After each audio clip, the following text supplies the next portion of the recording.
Last August 30 I was in Wayanad. എൻ്റെ സർവീസിലുടനീളം ഞാൻ ഒരുപാട് ക്രൈസിസ് ഫേസ് ചെയ്ത ആളാണ്. കഴിഞ്ഞ 1 വർഷമായിട്ട് മീഡിയയ്ക്ക് ഫേസ് ചെയ്തതല്ല, അത് വേറെ കേസസാണ്, മീഡിയയുടെ കേസസ് അല്ല. എൻ്റെ സ്വന്തം നിലയിൽ പോലീസിനകത്ത് ഞാൻ ഒരുപാട് ക്രൈസിസ് ഫേസ് ചെയ്ത ആളാണ്. ഒരുപാട് ഡിസാസ്റ്റർ സിറ്റുവേഷൻസിൽ എത്തപ്പെടാനും ജോലി ചെയ്യാനും കോൺട്രിബ്യൂട്ട് ചെയ്യാനും പറ്റിയ ഒരുപാട് അവസരങ്ങൾ ഉണ്ടായിട്ടുണ്ട്. എൻ്റെ ASP ട്രെയിനിങ് ആയിരിക്കുമ്പം ആദ്യമായിട്ട് ഒരു ഫുൾ തീ കത്തുന്ന ബിൽഡിങ്ങിനകത്ത് കയറുന്ന തൊട്ട് അവസാനം വയനാട് ദുരന്തം വരെ എനിക്ക് ഒരുപാട് ദുരന്തങ്ങൾ ഫേസ് ചെയ്യാനുള്ള അവസരം ഉണ്ടായിട്ടുണ്ട്.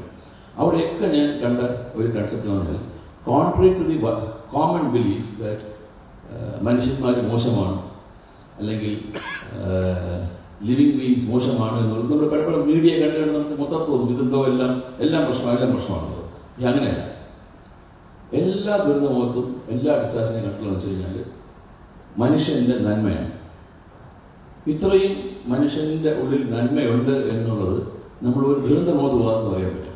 സ്വന്തം ജീവൻ പോലും പണയം വെച്ചുകൊണ്ട് മറ്റുള്ളവരെ രക്ഷിക്കാനായിട്ട് ഇറങ്ങിയ ഒരുപാട് ആൾക്കാർ ഞാൻ എല്ലാ സ്ഥലത്തും കണ്ടിട്ടുണ്ട്, എല്ലാ സ്ഥലത്തും ഉണ്ട്. വയനാട് ദുരന്തം ഉണ്ടാകുമ്പോൾ ആദ്യമായിട്ട് വയനാട് ദുരന്തമുഖത്ത് ഫസ്റ്റ് സ്പോട്ടിലെത്തുന്നതും ഒരു പോലീസുകാരനാണ്. ആ പോലീസ് സ്റ്റേഷനിൽ പോലീസുകാരനാണ് ആദ്യം രക്ഷാപ്രവർത്തനം കൂടിയിരിക്കുന്നത്. വയനാട് ദുരന്തം നിങ്ങൾ ഓർത്താൽ അറിയാം, ആദ്യമായിട്ട് കുറുകെ പാലം കെട്ടിയത്, നിങ്ങളെ പറഞ്ഞ മിലിറ്ററിയാണ്, മിലിറ്ററി അല്ല. ആ പാലം കെട്ടിയത് മിലിറ്ററി വേഷം ധരിച്ച ഞങ്ങളുടെ സ്പെഷ്യൽ ഓപ്പറേഷൻ ഗ്രൂപ്പുകാരാണ്. സ്പെഷ്യൽ ഓപ്പറേഷൻ ഗ്രൂപ്പ് എന്ന് പറയുന്നത് ആൻറ്റി നക്സൽ ഓപ്പറേഷൻസ് ചെയ്യുന്ന ഗ്രൂപ്പാണ്. അവരാണ് ആദ്യമായിട്ട് ആ പാലം കെട്ടുകയും അതിനപ്പുറത്ത് പോവുകയും രക്ഷിക്കുകയും ചെയ്തു. അപ്പം അന്നും ഞാൻ അവിടെ കണ്ടതെന്ന് വെച്ചാൽ ഓരോ നാട്ടുകാരൻ്റെയും കോൺട്രിബ്യൂഷൻ. നമ്മുടെ നാട്ടുകാർ മാത്രമല്ല, എവിടെ നിന്നൊക്കെയോ ആൾക്കാർ വരുന്നുണ്ട്. അവിടെ വന്ന് അന്നവിടെ വെള്ളമില്ല, വെളിച്ചമില്ല, കിടക്കാൻ സ്ഥലമില്ല. ആദ്യത്തെ 3 ദിവസം ഞാൻ അത് ഫീൽഡിൽ വർക്ക് ചെയ്യുമ്പോൾ എനിക്ക് ഒരു കഷ്ണം ബ്രെഡ് കിട്ടി എന്നുള്ള കണ്ടീഷനിൽ വർക്ക് ചെയ്തു. എനിക്കിപ്പോഴും ഓർമ്മയുണ്ട്, ഒരാളുടെങ്കിൽ ഒരു പീസ് ബ്രെഡ് ഉണ്ട്. എനിക്കാണെന്ന് വിഷമിട്ട് വയ്യ. അയാളോട് ചോദിക്കണോ വേണ്ടേ? ഞാൻ ചോദിച്ചു, ബ്രെഡ് തരുന്ന അയാൾ മോന്തിരിയും രക്ഷയില്ല. പിന്നെ ഒരു ചോറ് പൊതി കിട്ടി. ആ പൊതി ഞാനും എൻ്റെ DIGയും ഞങ്ങൾ 4 പോലീസുകാരോട് ചേർന്നിട്ട് ഓരോ ഉരുളം മാത്രം ഷെയർ ചെയ്തു. കുടിക്കാൻ വെള്ളമില്ല, ഭയങ്കര ഡിഫിക്കൽട്ട് സിറ്റുവേഷൻസ് ആദ്യത്തെ 3-4 ദിവസം. അവിടെ ഞാൻ കണ്ട ഒരു ക്വാളിറ്റി എന്ന് പറയുന്നത് ഈ വോളണ്ടിയറിസം എന്ന് പറഞ്ഞാൽ ഭീകര വോളണ്ടിയറിസമാണ്. പാരലി ഞാൻ വേറെ സാധനം കണ്ടു. ഈ പറഞ്ഞ പോലെ ഡിസാസ്റ്റർ ടൂറിസം എന്ന സാധനമുണ്ട്. ആൾക്കാർ ഇപ്പോൾ നമ്മൾ എല്ലാവരും മൊബൈലിലാണ് പോവുക, മൊബൈൽ എടുക്കുക, സെൽഫി എടുക്കുക, അത് ഞാൻ കണ്ടു. പക്ഷേ എന്നിരുന്നാലും അന്ന് കണ്ട ആ വോളണ്ടറി മനുഷ്യൻ്റെ ഒരു നന്മ എന്ന് പറഞ്ഞ സാധനം വളരെ വ്യക്തമായി കണ്ട ഒരു സ്ഥലമാണ്.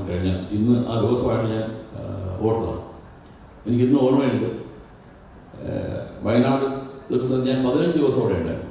15 ദിവസം ഞങ്ങൾ 460 ബോഡി അല്ലെങ്കിൽ ബോഡി പാർട്സിന് ക്രിമേറ്റ് ചെയ്തു. ഓരോ ബോഡി പാർട്ടും ഞങ്ങളൊരു ബോഡി ആയിട്ടാണ് ക്രിമേറ്റ് ചെയ്തത്. ഞാൻ കണ്ട ലിവറുകളുടെയും കുടലുകളുടെയും കൈകളുടെയും ഹൃദയങ്ങളുടെയൊക്കെ കഥ പറഞ്ഞാൽ അത് തന്നെ എനിക്കൊരു 10 വോളിയം എഴുതാനുള്ള പുസ്തകമുണ്ട്. ഇന്ന് TV പത്രങ്ങൾ മൊത്തം ഇതിനെക്കുറിച്ച് എഴുതുമ്പോൾ ഞാൻ ഉള്ളിൽ ചിരിക്കുകയായിരുന്നു. അതിനകത്തുള്ള ഓരോരുത്തരുടെയും കഥ, ഓരോ ആൾക്കാരെയും ഇപ്പോഴും ഓർമ്മയുണ്ട്. ഞാൻ എപ്പോഴും പറയുന്നതാണ്, ഞാൻ ഈ മൂടി വരുന്നതിന് മുമ്പ് ഹോസ്പിറ്റലിൽ പോയി ആൾക്കാരൊന്ന് സർവേ ചെയ്യുന്നു. അപ്പോൾ ഒരാൾ കിടക്കുന്നുണ്ട്. ഞാൻ ചോദിച്ചു, എന്താ നിങ്ങളുടെ സ്റ്റോറി എന്ന്. പുള്ളി പറഞ്ഞു, എനിക്ക് ഏറ്റവും ടച്ചിങ് ആയിട്ടുള്ള സ്റ്റോറി. അദ്ദേഹം ഏതാണ്ട് 2:45 മണിയായപ്പോൾ കംപ്ലീറ്റ്ലി ഫുള്ളായി. അദ്ദേഹം വീട് മൊത്തം പോയി. അദ്ദേഹത്തിൻ്റെ അച്ഛനും അമ്മയും അതിനകത്ത് പോയി. ഇദ്ദേഹം ഭാര്യ 2 മക്കളാണ്. മകനെ കൈ പിടിച്ചു, ഇദ്ദേഹം പിടിച്ചു. 2 പേരും വെള്ളത്തിലാണ്. അപ്പോൾ കുത്തി വലിച്ച് വരികയാണ്. 2:45 ഏർലി മോർണിംഗ്, ഒന്നും കണ്ടുകൂടെ, ടോട്ടലി ഡാർക്കാണ്. അപ്പം സിറ്റുവേഷൻ അച്ഛനുള്ളത് സേഫർ സൈഡിൽ, മോനുള്ളത് ഡേഞ്ചർ സൈഡിലാണ്. അപ്പോൾ ഈ പുള്ളിക്ക് ഒരു കാര്യം മനസ്സിലായി, ഇനി ഇവിടെ നിന്നാൽ 2 പേരും പോകും. അച്ഛനും അമ്മയും പോയി, ഭാര്യയോ രക്ഷപ്പെടില്ല. ഇനി പുള്ളി മകന് മാത്രമല്ല, രക്ഷപ്പെടണോ വേണ്ടേ? ബിഗ്ഗസ്റ്റ് ക്വസ്റ്റ്യൻ എന്ന് പറയുന്നത് 2 പേരും മരിക്കണോ അതോ അദ്ദേഹം രക്ഷപ്പെടണോ? അപ്പോൾ വളരെ ടച്ചിങ് ആയിട്ടതാണ്. അപ്പം ഞാൻ ചോദിച്ചു, നിങ്ങൾ എന്ത് ചെയ്തു? സർ, അവസാനം എനിക്ക് തോന്നി ഞാൻ രക്ഷപ്പെടുക എന്നുള്ളത്. അദ്ദേഹത്തിൻ്റെ മകനെ കൈവിടുകയാണ്. മകൻ വെള്ളത്തിൽ ഒലിച്ചു പോകുന്നു, ഇദ്ദേഹം രക്ഷപ്പെടുന്നു, ഇദ്ദേഹം വരുന്നു, ഹോസ്പിറ്റലൈസ് ആവുന്നു. ഒരു 3 ദിവസം കഴിഞ്ഞപ്പോഴാണ് അടുത്ത ഷോക്കിംഗ് സാധനം. ഇദ്ദേഹത്തിൻ്റെ മകൻ ഒലിച്ചു പോയെങ്കിലും ഏതാണ്ട് 1 കിലോമീറ്റർ താഴെ ഒരു വളവിൽ വെച്ച് ഒരു മരത്തിൽ കുരുങ്ങുകയായിരുന്നു. മരത്തിൽ കുരുങ്ങുകയും ഒരു ഏതാണ്ട് 4 മണിയോടുകൂടി ഇയാളെ നാട്ടിൽ റെസ്ക്യൂ ചെയ്തത്.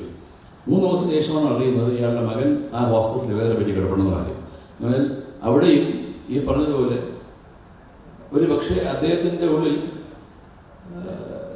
ദൈവം തന്നെ ഒരു കോൺഫിഡൻസ് കൊടുത്തതാണ്, നീ വിടൂ, നീ പിടിച്ചു നിന്നാൽ നിങ്ങൾ രണ്ടുപേരും പോകും, വിടൂ. അയാളെ വിട്ടു, ഇയാളും രക്ഷപ്പെട്ടു, അയാൾ രക്ഷപ്പെട്ടു. അങ്ങനെ ഒരുപാട് സ്റ്റോറീസ് വയനാട് ഒരുപാട് നമുക്ക് അവിടെ മരണപ്പെട്ട എല്ലാവരും ഇന്റർവ്യൂ വീഡിയോ എടുത്തിട്ടുണ്ട്.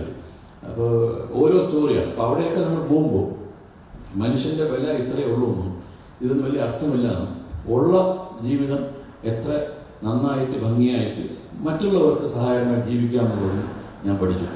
എന്ത് സംഭവിച്ചത് ഒന്നും പറയാൻ പറ്റില്ല. നമ്മുടെ കൺമുമ്പിൽ ഒന്നും ഒരു ഐഡിയ ഇല്ല. Lot of stories. ഞാൻ അവിടെ ഏറ്റവും ടോപ്പിൽ പോയി നോക്കിയപ്പോൾ ഒരു മുരുകേഷിൻ്റെ ഫാമിലി ഉണ്ട്. ഈ മുരുകേഷനും ഭാര്യയും 2 മക്കൾ, 4 പേരും പോയി. അപ്പോൾ 4 പേരും പോയി ബോഡി എടുക്കാനുള്ളതാണ്. ഒരു 7ാമത്തെ 8ാമത്തെ ദിവസം ഞാൻ താഴെ മലപ്പുറത്ത് പോയി ബോഡി എടുക്കാനായിട്ട്. മലപ്പുറത്ത് പോയപ്പോഴാണ് നമുക്കൊരു കൈ കിട്ടി. ഒരു ലേഡിയുടെ ലെഫ്റ്റോ റൈറ്റോ കൈ മാത്രമേ ഉള്ളൂ. അപ്പോൾ കയ്യിലൊരു ഗോൾഡൻ മോതിരമുള്ളൂ. ഔട്ട് ഓഫ് ക്യൂരിയോസിറ്റി നോക്കിയപ്പോഴാണ് മുരുകേഷൻ. അപ്പോൾ അപ്പോഴാണ് ഞാൻ മനസ്സിലായത്, ഞാനൊരു 4 ദിവസം മുന്നേ മോളിൽ കേട്ട മുരുകേഷിൻ്റെ ഭാര്യയുടെ കൈയാണ് ഞാനിവിടെ കാണുന്നത്. കൈ മാത്രം, കൈ മോതിരവും മാത്രം. How you identify? അപ്പോൾ എനിക്കത് ഭയങ്കര ടച്ചിങ് ആയിട്ട് തോന്നി. അതായത് ഞാൻ അവിടെ പോയി കേട്ടതിൻ്റെ ബാക്കി വരുമ്പോൾ എല്ലാവരും പോയി. അപ്പം നമ്മുടെ ലൈഫ് എന്ന് പറയുന്നത് ടോട്ടലി അൺഎക്സ്പെക്റ്റഡും അൺപ്രഡിക്റ്റബിളുമാണ്. ഒരുപാട് കാര്യങ്ങൾ നമ്മളിപ്പം വല്ലാണ്ട് കയറി മസിൽ പിടിക്കുന്നതും വലിച്ചു പിടിക്കുന്നതും പൊസസീവിന് ശ്രമിക്കുന്നതൊക്കെ തന്നെ വളരെ നൈമിഷികമായി തന്നെ നശിച്ചു പോകാമെന്നുള്ളതും നമ്മൾ കൈവിട്ടു പോകാമെന്നുള്ള സാഹചര്യമാണ് നമ്മൾ മനസ്സിലാക്കുന്നത്.